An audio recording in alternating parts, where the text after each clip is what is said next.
празднования Дней славянской культуры начинаются мероприятия, показ работы кафедры русской и зарубежной литературы. И я специально подчеркиваю ситуацию. Почему? Это очень приятное начало, потому что благодаря Иналу Плиеву наши студенты подготовились, выучили болгарскую поэтическую страницу, скажем так, на русском языке. Есть переводы на осетинском языке, авторы этих переводов Инал Плиев. И я радуюсь тому, что вот сосредоточие культур, теперь уже пространственное сосредоточие опять собирается в Юго-Осетинском госуниверситете. Это давнишняя традиция праздновать Дни славянской письменности. Я очень надеюсь, что в этой традиции есть великолепное, красивое будущее. Общество Юго-Осетинско-болгарской дружбы имени профессора Мурата Петровича Санакоева проводит активную работу по ознакомлению жителей Южной Осетии, особенно подрастающей и учащейся молодежи, с лучшими образцами болгарской культуры и искусства. И подобные мероприятия, такие как участие в праздновании Дня славянской культуры, такая краткая презентация болгарской поэзии, болгарской словесности для студентов Южной Осетии, с участием самих студентов Южной Осетии, которые будут читать стихотворения болгарских авторов на болгарском языке. Я считаю важным, полезным делом для сближения наших двух народов.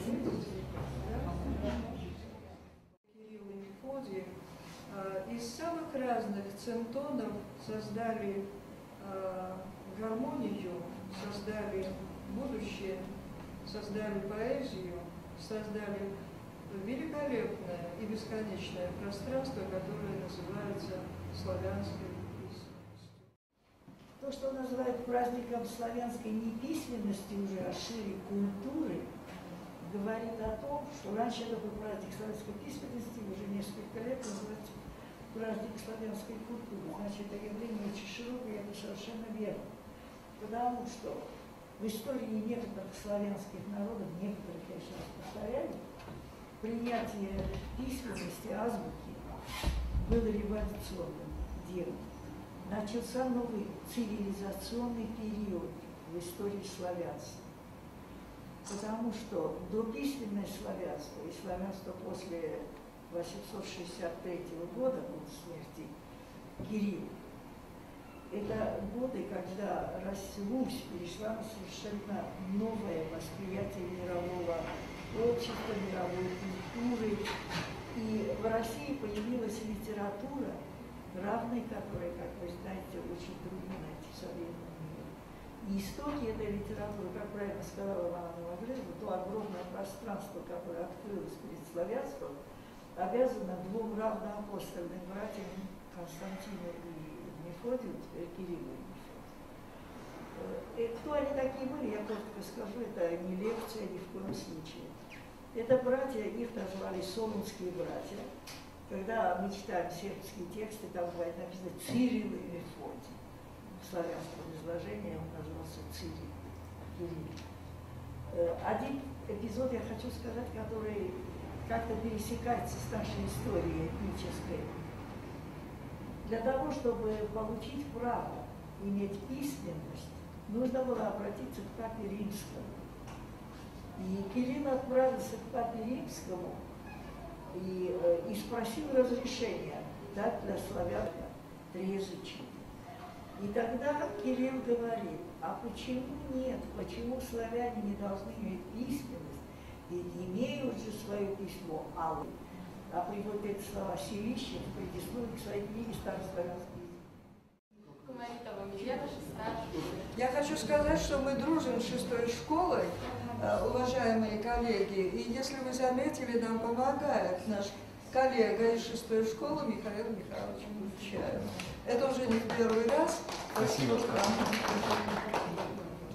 Так, пожалуйста. Иван Минчев-Вазов – один из известнейших болгарских поэтов, называемый часто патриархом болгарской литературы. Творчество Вазова является отражением двух исторических эпох – болгарского возрождения и становления независимой Болгарии. Он являлся академиком Болгарской академии наук и министром образования от Народной партии Болгарии. Начало его литературной деятельности относится к эпохе национально-революционного движения 1870-х. Живя в это время среди болгарской иммиграции в Румынии, Вазов написал два сборника стихов «Приборец и гусла» и «Вегетина Болгария», в которых изображает тяжелую жизнь болгарского народа. Особой популярностью пользовались его романы «Наша родня», «Под игом», «Новая земля», которые вместе образуют эпическую трилогию. В романе «Наша родня» Вазов отразил период, когда только-только замерцала освободительная идея. Роман «Под игом» отражает бурную эпоху освободительной борьбы болгарского народа против турецкого владычества. «Новая земля» – последняя часть эпической трилогии, изображает жизнь уже освобожденной Болгарии. Талант Вазова многогранен. Он проявлялся как в области лирики и эпоса, так и в области драмы. Из его лирических произведений заметны следующие сборники стихов: «Звуковец», «Книжки песен», «Под наш станок». Самым лучшим и самым популярным из его сборников считается эпопея «На Забравенице». Творчество поэта, драматурга, прозаика Ивана Вазова стало целой эпохой в истории болгарской литературы. Тема славянской солидарности является одной из главных творческих писателей. Благодаря многолетней литературной деятельности Вазов еще при жизни стал... Христо Медникаров, идвайте си. Идвайте си, докато все още. Светят два прозорчета в шумака. И до късно в весенните нощи двама старци трепетно ви чакат. Идвайте си, старото огнище пен догаря, сух пен от черница. И до него спомени разнищват стар баща и майка ви светица. Идвайте си, докато на двора, тегне с грозди старата лозница, жълти тикви светят на стобора и поели топлата десница. Целунете майка си, че може, тази среща сетна да остане. Не ще има кой софра да сложи, с топла питка сладка да покани. Ще заглъхне къщата а двора, ще потене в бурени и лайка. Тук ще дойдат други, чужди хора, ще я няма бедната ви майка. Ще мълчат оголени липите, небесата ще се спуснат сиви. Майките ви чакат пред вратите. Идвайте си, докато са живи. Пожалуйста. Приходите. К ночной тиши среди листвы зеленой избушка одинокая не дремлет, а старика с тоскою батальонной ждут сына, и надежда сердце греет. Приди в свой дом, в очажном жаре тая, сухой пенек легти, трещит и стонет. Отец седой и мать твоя святая, былое детство сына вспоминая. Приди ж скорей, успей пожать с любовью морщинистую руку винограда. Для желтой тыквы рядышком с избою тепло твоей ладони, как награда. И маму поцелуй с любовью, нежно, ведь эта встреча может быть последней. Кто к чаю пригласит зимой снежной и сладко угостит порой летом. Зачахнет дом, от бур в буряне горьком, потом былые дни забудет. Сюда придут чужие люди бойко, но бедной твоей мамы уж не будет. На лицах лип увидишь тень упрека, на хмуром небе тучи грозовые. Ждут мамы вас перед дверями кротко. Идите к ним, пока они живые. Болгарският език.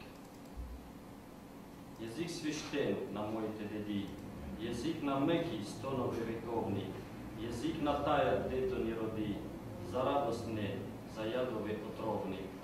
Език прекрасен, кой те не руга, и кой те пощади от хулигатки.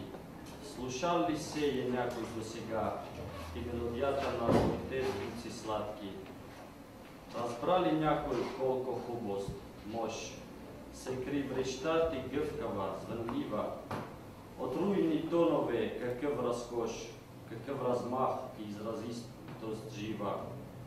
Не, ти падна под общия позор, охулен, опотнен с думи кални, и чуждите и нашите в хор, отрека оте, о език страдални.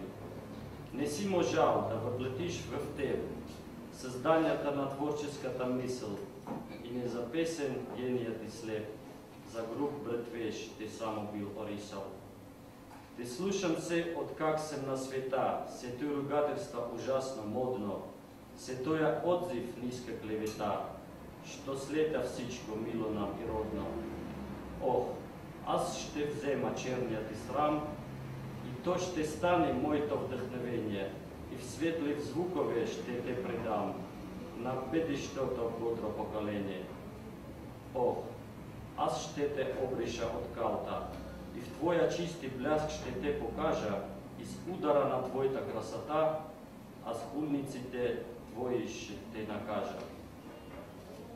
С ошибкой, да.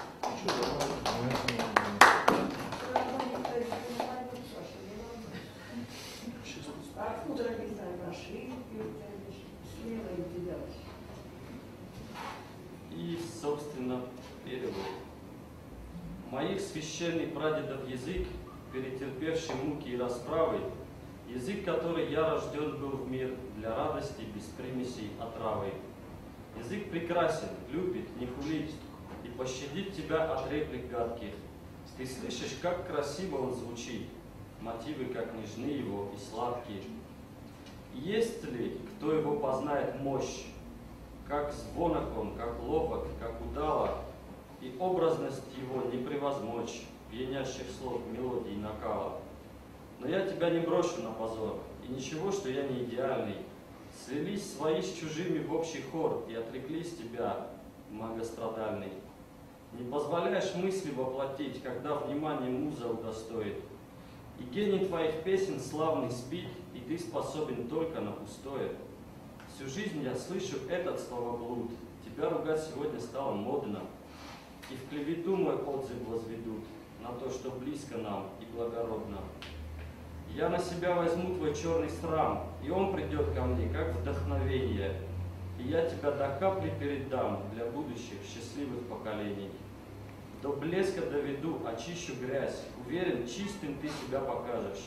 И красотой блистая и смеясь, хулителей бессовестных накажешь.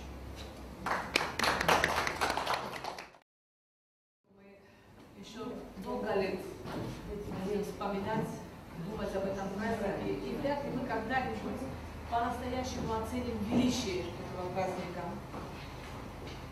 Меня, собственно говоря, привлекает несколько моментов во всей истории Кирилла и Мефодия, сотворением фактически героического подвига во имя просвещения, науки, образования. И это такие моменты. Прежде всего, это то, что христианство послужило тем мощнейшим толчком, которое нам сегодня дало такой важный инструмент, такое чудо, как письменность, благодаря которому мы сегодня можем говорить о развитии науки. Мы сегодня можем говорить фактически героического подвига во имя просвещения, науки, образования. И это такие моменты. Прежде всего, это то, что христианство послужило тем мощнейшим толчком, которое нам сегодня дало такой важный инструмент, такое чудо, как письменность, благодаря которому мы сегодня можем говорить о развитии науки. Мы сегодня можем говорить о развитии поэтического творчества как такового. Посмотрите, сколько сфер нашей жизни, нашей деятельности соприкасаются с письменностью, и мы сегодня можем только удивляться тому, что было бы, если бы не было славянской письменности. Да. Это один момент. Другой момент. И вспоминая о том, что есть болгарские исследователи, которые изучали эту проблему, я, конечно, с радостью верю в то, что Кирилл и Мефодий когда-то ходили теми же дорогами и, наверное, пересекались с нашими далекими предками, потому что я знаю, что они бывали в Казарии, я не говоря уже о том, что они в славянских странах были. И, естественно, они, наверное, изучали эту проблему, узнавали, как обстоит дело, например, с письменностью других народов, прежде чем они создавали свои письмена, славянские письмена. И этот момент меня тоже очень радует и возвышает, конечно, наших предков, наших собственных глазах прежде всего. Почему? Потому что наш народ всегда стремится к образованию, к учению, к просвещению. И этот праздник, и наш с вами осетин великий праздник, мы должны гордиться и почитать славянских правоучителей. Обеспечила эта новая азбука, пришли к нам из Болгарии. Братья Кирилл и Мефодий были болгарами. Потом, с течением времени, эта азбука была перенята другими славянскими народами. Вначале, как вы знаете, появилась другая азбука, которую называют глаголицей. Есть теория, что сами братья Кирилл и Мефодий непосредственного отношения к той азбуке, которую мы сегодня называем кириллицей, не имеют отношения, но они создали именно глаголицу, которая была распространена на широких европейских просторах, вплоть до Хорватии, Словении, Белоруссии, России. Все это пространство славянских народов пользовалось глаголицей, которую и создали братья Кирилл и Мефодий. Обнаружены до сих пор хранятся древние тексты, написанные на глаголице в тот период. Есть в Болгарии также теория о том, что глаголица, при создании глаголицы святые братья использовали иоланские руны. Это мнение пока не укоренилось в науке, но есть и такие мнения. Время покажет, это мнение правильное или неправильное. Сегодня, отмечая праздник славянской и болгарской письменности и культуры, мы не можем не обратить внимание и на то, что кириллицей пользуются не только славянские народы, но и множество неславянских народов. Например, монголы, казахи, народы Северного Кавказа и народ тоже кириллицу в своем повседневном литературном языке. Конечно, осетины проживают во многих странах, и в тех странах они могут пользоваться буквами тех языков, среди которых живут, но литературный осетинский язык пользуется кириллицей. Мне, как заместителю председателя общества гостинско-болгарской дружбы, очень приятно, что сегодня прозвучат и стихотворения болгарских авторов и на русском, и на осетинском, и на болгарском языках. Я считаю, что вот это ознакомление, взаимное соприкосновение культур является очень позитивным и прогрессивным элементом в нашей сегодняшней действительности и в долгосрочной культурной перспективе. Благодарю вас за внимание.